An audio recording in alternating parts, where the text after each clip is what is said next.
Hi, welcome to the 2020-2021 school year. This is our virtual back to school night. My name is Mr. Bodmer, and I am the fifth grade math teacher and science teacher for the grade team.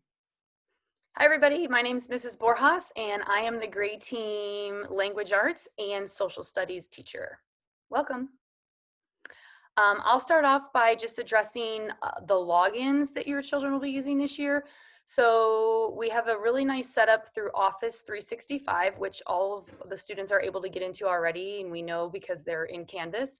But each day your child needs to log into Office 365, and then from there, there's a little icon up in the top left corner with 9 dots that looks like a waffle. And they know, if you just say the waffle, they'll know what you're talking about.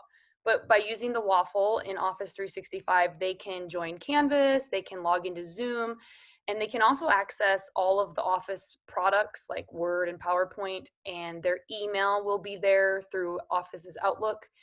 And Clever is another program they'll find under their waffle. Through Clever, they will automatically be logged into any of our other district-wide programs that are available. So it really is a nice way to eliminate them having to remember passwords and logins for everything. So back to you, Mr. Bodmer. Okay, I'm going to talk about grading for fifth grade. So we'll probably try to get about 9 grades per quarter. That's what the county, that's a minimum that the county sets up for us. And so it could be more than 9, not less than 9, maybe right around 9.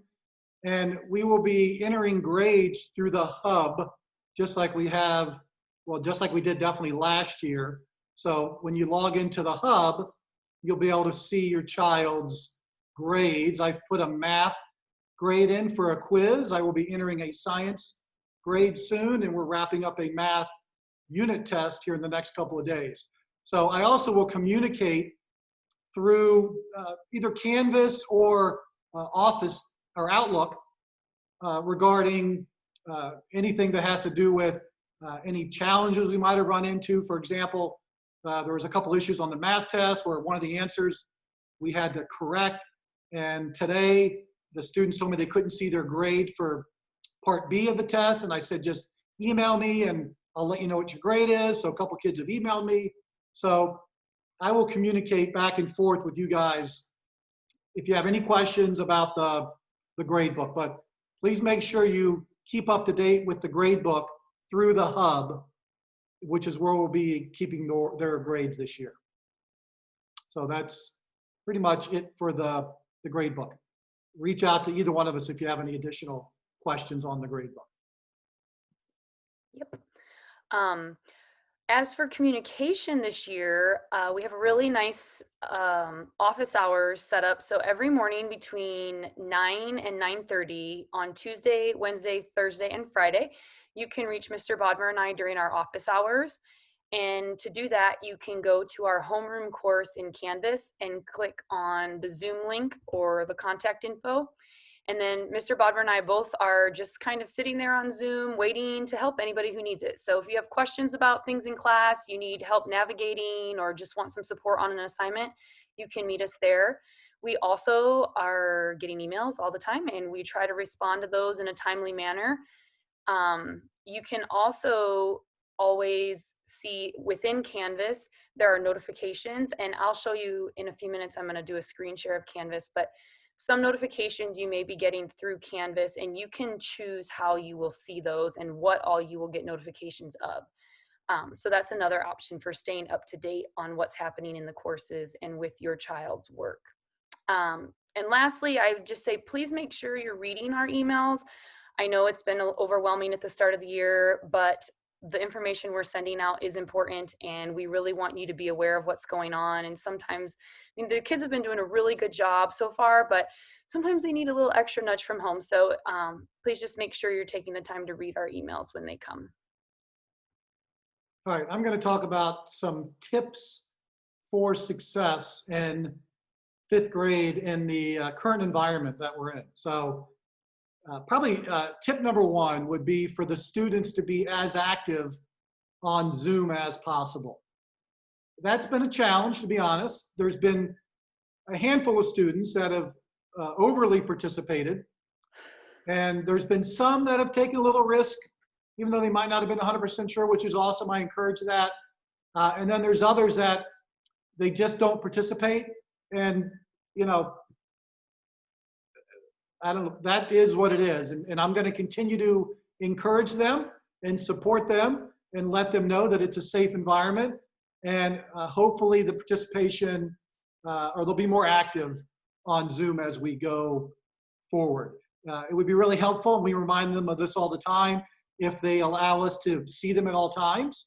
If we see a blank screen in their name, we really don't know if they're there or not. Hasn't been a huge issue, but we will continue to encourage them to make sure that their screen is on so we can see them and see that they're working and see if they have their hand up or anything like that. So the other thing is to stay up to date on what's happening in Canvas. I think definitely myself and Ms. Borjas, we definitely almost every day will take a look at the modules to let them know, like we'll share our screen and you got this, and that.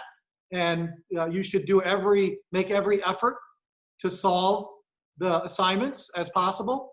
And if you get frustrated or it's just not working from a technological standpoint, then it's no big deal. Just move on to something else. It's not the end of the world. And we're never going to give them a hard time about not turning in an assignment unless it's for a grade. If it's for a grade, we will stay on top of them because we want them to get a good grade in the grade book. So just keep an eye on the assignments. And we show the students every single day through Canvas where to find the assignments. Also, be organized and have good time management. I do have kids, not a lot. Most kids are there at like 10 minutes until the Zoom starts. Almost all of them within 3 or 4 minutes of the start time. That's awesome. That means we can start on time, and we don't have a lot of time to begin with. So it is really important that they show up to the Zooms on time. If it became a problem, I think with anybody, we would just reach out to them and see why they're having a hard time getting to the Zoom on time. And then just be organized. Have your notepad ready, pencil, whiteboard, whatever you need for any of the subjects, whether it be language arts, social studies, math, or science. Just make sure that they are organized and prepared for that class. If they do all that with our support, because we want them to be successful, it'll be a great year, and we definitely believe that. Lindsay, or Ms. Borjas. Right. Yeah. No, I just want to kind of piggyback on what Mr. Bodmer said. They've been doing a great job. And I joked with some of the students that I feel like they're ready to go off to college. Like they're learning how to navigate Canvas and they're showing up with their supplies and they're doing a pretty good job. So we got to keep that momentum moving forward with them. I'm going to share my screen with you now, and I'm going to share with you what a module looks like. I'm sure you've probably seen them by this point. But if not, here's a quick look, because one of the questions that we've been getting a lot lately is, how do I know what my students should be doing and how do I know they're submitting their work? And we had a couple of little hiccups with this, just in that the calendar feature in Canvas isn't always showing everything we want them to do, and the same with the to-do list. So we've kind of found a way to put things onto a checklist for them. So I'm going to use the example of our social studies course. So when they come to the social studies course page, they'll see over here modules. And if they click on modules, the modules are listed here. And these first ones are just general informational things, but then I will be putting a module in for every week that we're in school. And so you find the week for the work you want to do. So if I'm working in this week's module, I would click the little arrow and it drops down the entire module for the week. And the module is organized by day of the week. So on Tuesday, they should have done this, this, this, and this. This is really just a page telling them they're done for Tuesday. So you can see over here on the right, there are these little bubbles. These bubbles are a way for them to track what they've already completed and what you can use to see what they need to do still or what they've done. So for example, let's say I start Tuesday and I'm going to go in and I'm going to get started on my module. So I get to this page, it's telling me what my learning goals are for the day. And then I need to come up here where it says mark as done. So when I mark that as done, it shows that it's done. And then you'll see in a minute when I go back to modules where the bubble was, there will now be a check mark. So then I'll go to my next page, which is teaching me about latitude and longitude. And so this is just a page where you would read or watch a video So I'll mark it as done when I'm done. And we're counting on them. This is the honor system. I mean, our hope is they will actually do the page before they mark it as done, but they'll go through and do that. And then the last page, there was another video, they would watch the notes. So I would mark it as done. So you keep going in this way until you get to, I think the next page is my stop page. Yay! We're done with our work for Tuesday. So then I can go back to my module and I can see here now all those bubbles turned into check marks because I've completed the work. All right. So some of them, for example, today they had an assignment where they were to play a game where they had to find the latitude and longitude to deliver pizzas around the world. And so they played the game. And then down here, they were to comment in a discussion post about what countries they delivered pizzas to. So once they make their post on this page, it will automatically mark that they've contributed to the page. So here's an example. I'll just put test post. I post my reply. And so now if I go back, see lots of students have already done this. So now when I go back to my module for Thursday, the international pizza delivery, it's checked off. I didn't have to mark it as done, but it recognized that I contributed to the page, so it shows that it's done.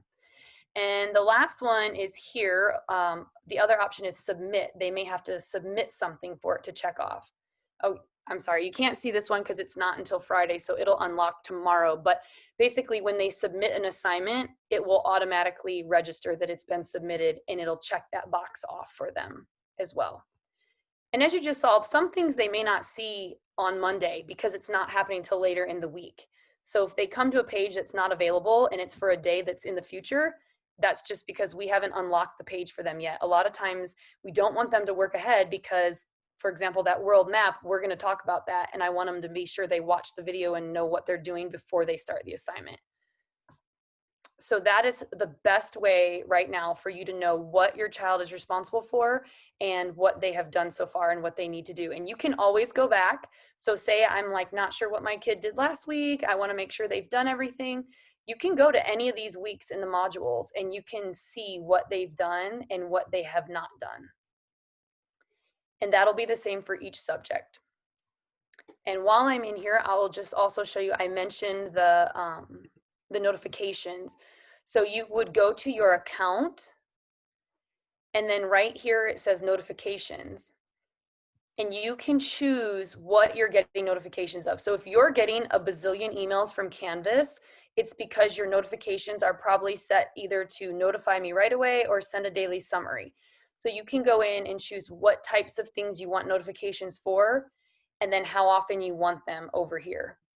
And you can also add additional communication means. So if you want this to come to your personal email or to your work email, you can add that in here. So you get notifications in the place you want and only for the things you want to be notified about. And I think that's all for that. I will close my screen share and send it back to Mr. Bodmer. All right, thank you. That was great information. So I'm going to talk about kind of the pacing guide, so to speak, for this year for all of our subjects. So the county puts out a pacing guide and it maps out our entire year. And we follow that pacing guide to a T. If it tells us to test on the 18th of November, we're going to test on the 18th of November. And that takes us all the way out until SOL prep time, sometime probably in the middle of April. So, I mean, we might be off by a day or two at some time, and then we'll catch up in another unit. Some units are longer than others. And so we might need an extra day or two. And then I'm not sure how snow days are going to affect us this year. But normally if we're in school, you know, we can always, except for last year, we can always expect some snow days for math around the fractions unit, which was always like a pain in the neck because we'd always miss some days for fractions and decimals. But I think being at home, if we're still at home during the winter, then maybe we won't have any issues with missed days. We'll also be catching up on some of the stuff they missed in 4th grade, but it's going to be incorporated into the units that we're already teaching in 5th grade. So I can't sit here honestly and say we're going to cover every single thing that they missed in 4th grade, but we're going to cover everything that's important for them in 5th grade that would have gone along with 4th grade and make sure that they are ready to move on to middle school. So reach out to either one of us if you have any specific questions about our pacing guide or our curriculum. But we are following to a T the Prince William County Schools curriculum and pacing guide, and we'll finish and be ready for the SOLs if we take them exactly like we're supposed to. So that is pretty much everything we had to share tonight. I just want to say thank you guys for all of your support and patience and getting your kids prepared to do this, because I know it's not easy, and I know a lot of you also have to work, so from home or maybe out of the house. So it's a different time, and it's challenging, and we just have to work together as a team to get through this, and we will get through it. Maybe our goal, obviously, I'd love to be back in school face to face with these kids before the end of 5th grade, so we can move them on to middle school with the proper ceremony. So the bottom line is, we love what we do, and we are here to help your students, and you can reach out to me at any time, and I'm very responsive and very even-keeled, and I will respond to you almost immediately. And we'll meet with you outside of normal school hours if you need to. And I'm just here to make hopefully your life easier and have your student have a successful year at Ashland. So thank you so much for all your support so far this year, and I'm sure the rest of the year will be great. Thank you. Yes, I'll just echo those same sentiments. We've had a great start. The kids are doing a good job. The attendance has been amazing. We are seeing every kid every day, and we're very happy to see that happening. I, like Mr. Bodmer, I know that this is a lot on families. I have young kids too, so I get it on every side of this. I just want all of our families to know that we're here to support you. Like Mr. Bodmer said, we're forgiving and we're giving grace and understanding, because we know this is a challenge. And if you have a stressful situation or you're feeling overwhelmed, please know you can always come to I or him, and we will find a way to work it out so that it works for you. I don't want families to feel overwhelmed or like they're drowning in all of this right now. So if you ever start to feel like that, please just come to us and we will work something out for you. Thank you for your support. It hasn't been perfect, but I feel like we've done okay, and we're doing good, and we're learning. The kids are learning so much about how all this works. Mr. Bodmer and I are learning new things every day about how to do this better for them and for you. And so thank you for being patient and forgiving with us, because I know it hasn't been perfect, but we're trying, and we want to do the best we can for you all. So I'm looking forward to a year of good, strong partnerships and working together for the kids. So thank you. Yeah, we're here for you. Take advantage of that. Yep. We care about your kids, and we want them to be successful. Yep. For sure. We hope they'll remember this year for like all the good things that are going to come out of it. This has the opportunity to be a little bit of an odd year, but it can be really powerful and great for them in many ways too. So our goal is to make it that in the end. They'll look back on it with those memories and not crazy, scary memories. All right, well, thank you for attending our virtual back to school night, and stay safe. Yes. Thank you. Bye.